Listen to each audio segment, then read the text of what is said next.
Janelle Carter adjusted the rearview mirror and let out a soft sigh of relief.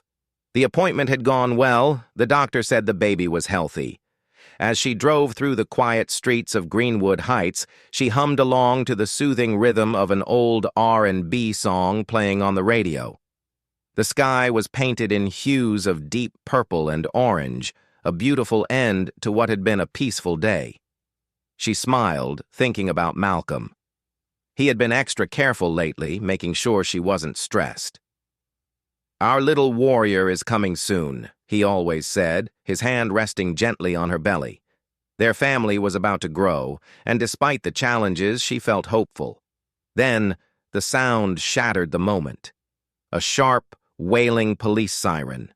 Her heart skipped a beat as red and blue lights flooded her car. Instinctively, she checked her speedometer. She wasn't speeding. Confusion turned into unease. She pulled over, her hands gripping the steering wheel tightly as she glanced in the side mirror. A tall, broad-shouldered man in a police uniform was already storming toward her car. Officer Kyle Mercer. Janelle had heard about him before. Everyone had. A cop with a history of excessive force, always getting away with it. Taking a deep breath, she rolled down the window. "Good evening, officer. Is there a problem?" Mercer's eyes were cold, predatory. "You were speeding," he said flatly. Janelle forced herself to remain calm. "I don't believe I was, sir." His face hardened. "Step out of the car. Now." Her stomach clenched. Something wasn't right. Before we dive deeper, don't forget to subscribe and share your thoughts. This is a story that needs to be heard. Justice starts with awareness. Greenwood Heights was the kind of town where history still whispered through the streets. A mid-sized southern city, it carried the weight of old wounds, segregation, injustice, and a system that had never really changed. The divide was clear. Wealth and power belonged to a select few, while the rest struggled against a system designed to keep them in place. The Carters were an exception. Malcolm and Janelle had worked hard to build their lives, moving into an upper-middle-class neighborhood where they were among the few black families. Their success should have been celebrated, but instead, it made them a target. Resentment from certain locals simmered beneath forced smiles, and the police were no different. The Greenwood Heights Police Department had a reputation, one that Officer Kyle Mercer embodied perfectly. He had a long list of complaints against him: excessive force, intimidation, racial profiling. But in this town, cops like him never faced consequences. Beneath the surface, Greenwood Heights was a powder keg, one that was about to explode. Janelle kept her hands on the steering wheel, her voice calm but firm. "Officer, I don't understand. Why am I being pulled over?" Mercer's lip curled. He leaned closer, his shadow stretching across her face. "I told you. You were speeding?" Janelle swallowed, keeping her breathing steady. "Sir, I wasn't." "Step out of the car," Mercer snapped. She hesitated. Her instincts screamed at her that this wasn't just a routine stop. "Officer, I'm pregnant," she said carefully. "I'd prefer to stay seated. If you need my license, I can—" Mercer's patience snapped. With a sudden jerk, he yanked open the door and grabbed her arm. Janelle let out a gasp as he ripped her from the car, the seatbelt burning against her skin before it gave way. "Hey, please, stop!"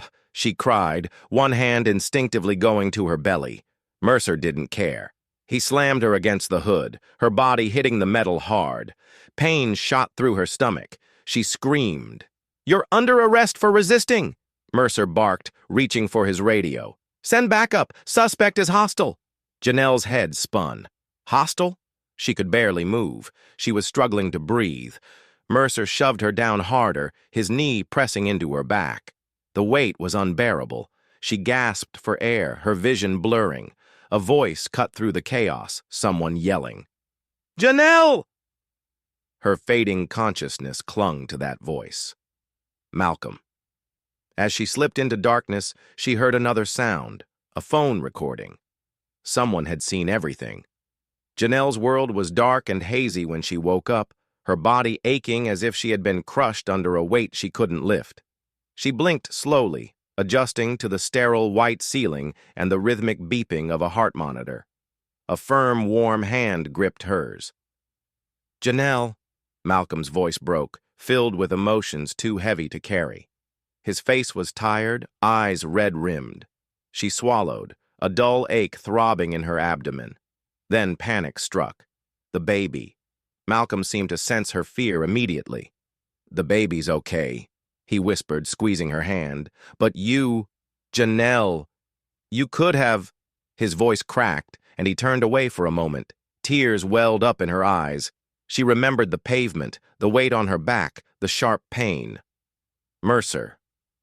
A knock on the door interrupted them.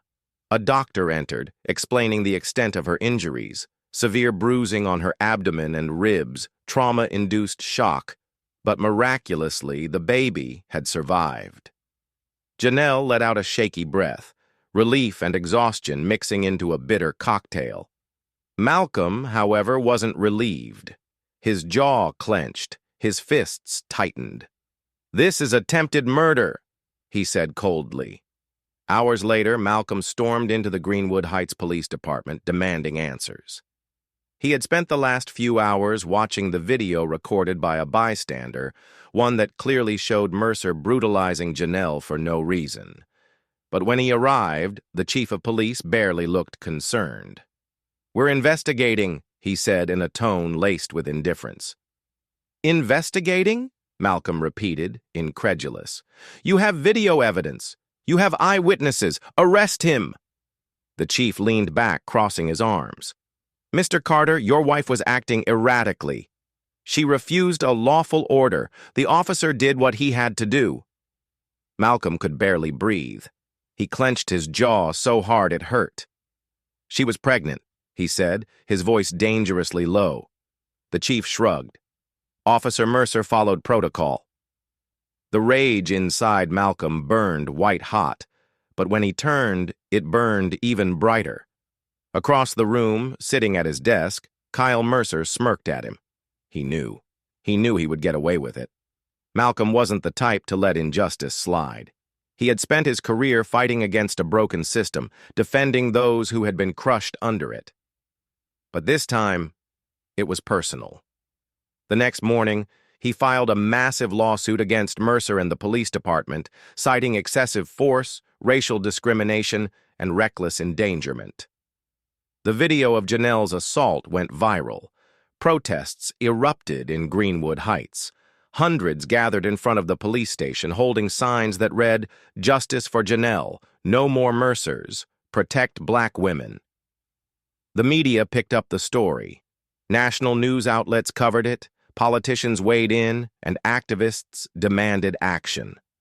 Under pressure, the department placed Mercer on administrative leave, the same slap-on-the-wrist punishment cops always got when they were caught. Malcolm wasn't satisfied. He dug into Mercer's history. What he found enraged him. Mercer had been accused of brutality before, multiple times. Complaints, lawsuits, testimonies from victims, yet he was always protected. Meanwhile, Mercer continued to mock the situation. He used a fake social media account to post racist remarks, claiming Janelle had deserved it, laughing at the protests, calling Malcolm weak. That was the final straw. Malcolm realized something crucial. The legal system was built to protect men like Mercer. If he wanted justice, he had to break the system's shield. He reached out to an old friend, Elijah Brooks, a private investigator known for exposing corrupt cops. Together, they started digging into Mercer's life. What they found was worse than Malcolm imagined. Mercer was dirty. He was involved in illegal drug deals, taking cuts from local dealers and ensuring they never got arrested. He had falsified police reports, framing innocent black men for crimes they never committed. He had a direct link to a local extortion ring, shaking down small businesses for protection money. But the real jackpot came in the form of a leaked recording. One of Mercer's own colleagues, An officer, tired of covering for him, secretly recorded a conversation where Mercer bragged about what he did to Janelle. She thought she could talk back to me. I made sure she learned her place. Malcolm listened to it, his hands shaking with fury. This was it. This was how he would destroy Mercer, not just through the courts, but in front of the entire world. Malcolm sat in his office, staring at his laptop screen. The evidence was right there. Mercer's voice, crystal clear, confessing to what he had done to Janelle. He had listened to it so many times he had memorized the words. She thought she could talk back to me. I made sure she learned her place. His fists clenched. He knew this recording alone wasn't enough to get Mercer convicted, but it was enough to turn the entire country against him. With a deep breath, Malcolm sent the files to every major news outlet. CNN, The Washington Post, The New York Times, activist groups, independent journalists, anyone who could amplify the truth. It didn't take long. The story exploded. Within hours, #JusticeForJanelle was trending worldwide. News anchors played the recording over and over again. The public erupted in outrage. Protests that had already been growing turned into full-scale demonstrations. Thousands flooded the streets of Greenwood Heights. Fire Mercer now! Arrest the racist cop! End police brutality! The police department scrambled to contain the damage. The mayor, who had ignored the case before, was now calling for Mercer's immediate termination. Meanwhile, Malcolm sat back, watching it all unfold. This was just the beginning. The next night, Malcolm received a call from a major news station. They wanted him on live television, a chance to confront Mercer in front of millions. Malcolm didn't hesitate. The interview was set up in a neutral space, a studio with a live audience. The network had invited Mercer and his attorney, hoping to give him a chance to defend himself. Malcolm knew Mercer wouldn't back down. His arrogance wouldn't allow it. When the cameras went live, the tension in the air was thick. The host welcomed both men and wasted no time. Officer Mercer, given the overwhelming backlash, do you have anything to say in your defense? Mercer smirked, adjusting his tie. Absolutely. This entire thing is a setup. That so-called evidence was taken out of context. I was doing my job. Malcolm leaned forward, his voice deadly calm. So you're saying the recording of you admitting to brutalizing my pregnant wife was fake? Mercer faltered for the briefest second.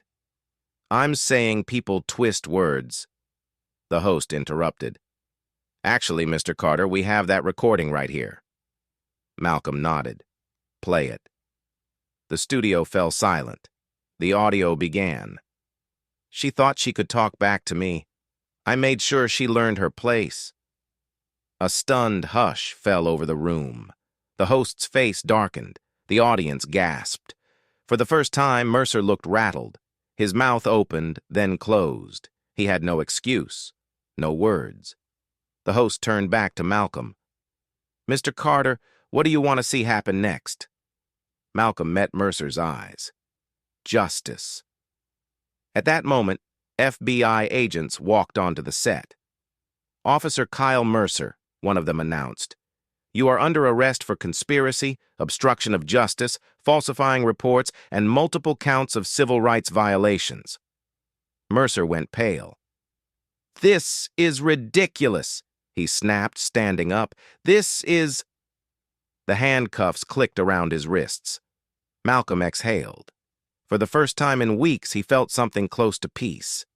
As Mercer was dragged away, cameras catching every second of his humiliation, Malcolm watched. The man who thought he was untouchable was finally powerless, and he never saw it coming. The fallout was immediate. The Greenwood Heights Police Department scrambled to save face, but it was too late. The video, the protests, and now Mercer's arrest had shattered their carefully crafted illusion of control. Several officers resigned in disgrace, their names now tied to a department drowning in scandal. The police chief was fired, his long history of covering up misconduct finally catching up with him. The mayor, once silent, issued a public apology, but no one believed it was genuine. Meanwhile, Mercer sat in a holding cell, no longer untouchable. His request for bail was denied. The judge, under national scrutiny, declared him a flight risk and a danger to the community. His trial was set to begin in a few months, and for the first time in his life, he would have to answer for his crimes. But despite the victory, Janelle wasn't the same. She sat on the couch at home, running her fingers over her belly, feeling the faint kicks of the life growing inside her. She should have felt joy, relief. Instead, she felt fear. Every time she closed her eyes, she was back on that pavement. The cold, the pain, the weight crushing her. The helplessness. Malcolm knelt in front of her, gently taking her hands in his. "Hey," he said softly, "you don't have to be strong all the time. It's okay to feel this." Tears welled in her eyes. What if something like this happens again? Malcolm exhaled, pressing a kiss to her knuckles. "It won't," he promised, "because we fought back. And we won." Janelle searched his eyes, seeing the certainty there. She wanted to believe it. And for the first time since that night she did. Months passed, and the dark cloud that had once loomed over the Carters began to dissipate. Janelle gave birth to a healthy baby boy, his cries filling the hospital room as she held him close. She smiled through the exhaustion, looking at her son with love and hope. Malcolm held her hand, tears of joy in his eyes. Their family was complete. As the baby grew, the memory of the brutal assault slowly softened, though it would never fully disappear. But for the first time in a long time, Janelle felt a sense of peace. Mercer's trial had been a media frenzy, with the entire nation watching as he was sentenced to 25 years in prison. The judge's decision shocked the country, but for the Carters it was a bittersweet victory. They had achieved justice, but the scars of that night would never fully heal. In the months that followed, the Carters channeled their pain into action. They established the Carter Foundation, dedicated to supporting victims of police brutality and advocating for systemic change. They worked tirelessly, using their platform to amplify the voices of those who had been silenced for too long. The foundation grew, helping countless families seek justice while pushing for real reform in the justice system. The story of Janelle, Malcolm, and Mercer became a symbol of the fight for justice, showing the world that change was possible. But it came at a price, one that only those willing to fight could truly understand. As Janelle looked at her son, she whispered, "We did it. We fought for you, and we won." The fight for justice had just begun, but it was a fight they would continue to lead, for themselves, for their family, and for everyone who needed to be heard. At its core, this story is about the battle between truth and a corrupt system. The Carters are up against a deeply flawed police department and a justice system that has long been rigged to protect its own, especially those in power like Officer Mercer. Despite the overwhelming evidence of Mercer's wrongdoings, the system tries to bury the truth, allowing him to evade accountability. It is only through relentless persistence and the courage to expose the truth that true justice is achieved. The story highlights the painful reality that sometimes justice can feel like an impossible mountain to climb, but it also shows that with determination and the will to fight, justice can prevail, even against a system built to protect the corrupt. Janelle and Malcolm's strength is the heart of this story. Resilience is their defining trait, especially in the face of overwhelming adversity. Janelle is physically and emotionally scarred by the assault, but her inner strength keeps her going, fueled by her love for her family and the determination to create a better world for her child. Malcolm, too, embodies resilience, driven by a deep sense of duty to protect his family and pursue justice. Their unwavering commitment to each other, and to the cause of justice underscores the power of family, showing that when we stand together, we can overcome even the most insurmountable obstacles. The role of media and public exposure plays a crucial part in this story. The leaking of Mercer's confession is the tipping point that turns the tide of public opinion. The story underscores how the media and social activism can serve as powerful tools in holding corrupt systems accountable, especially when traditional avenues for justice fail. The video footage, protests, and national outcry that follow are a clear testament to the power of public exposure in creating change. It is only when Mercer's actions are brought into the light that true justice becomes possible. Malcolm's journey is one of transformation, from seeking revenge to securing true justice. Initially, his anger at what happened to his wife drives him to envision a life where Mercer suffers in the same way he and Janelle have.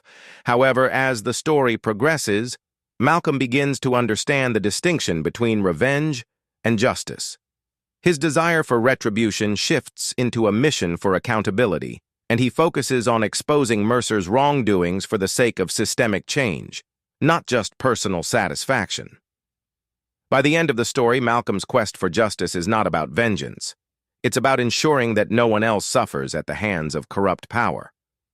Through this journey, he learns that true justice is not a moment of revenge, but a commitment to the truth and a fight for fairness.